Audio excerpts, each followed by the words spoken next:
Setakat yang saya tahu perkara membatalkan wuduk ada 4. Betul ke? Sentuh bukan mahram, sentuh benda tu, keluar sesuatu dari benda tu, dah hilang akal. Tapi kenapa sentuh tahi cicak ada yang pergi ambil wuduk?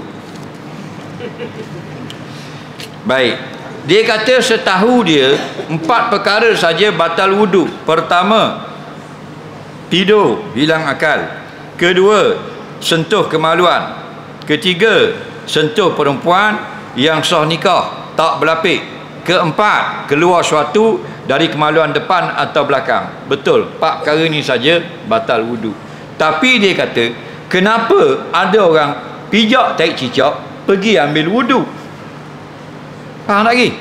Jawabnya, mu pergi tanya dia lah. Apa tanya aku? Kita pegang 4 ni saja batal wuduk. Cikgu tanya dia, dia kena sentuh tahi cicak, dia pergi ambil wuduk. Wajib, kenapa pergi ambil wuduk sentuh tahi cicak? Baru dapat jawapan. Faham tak lagi? Yang betulnya pegang, bukan kata pegang sentuh pijak tahi cicak, mu jatuh dalam lubang tahi pun dak batal wuduk. Cuma wajib basuh bersih. Ya, jadi mungkin dia pergi ke bilik air, dia pergi ke paip untuk basuh kaki, bukan ambil wuduk. Kalau dia sentuh tahi najis, dia pergi ambil wuduk, bermakna dia tidak tahu. Dia salah faham. Okey. Soalan seterusnya.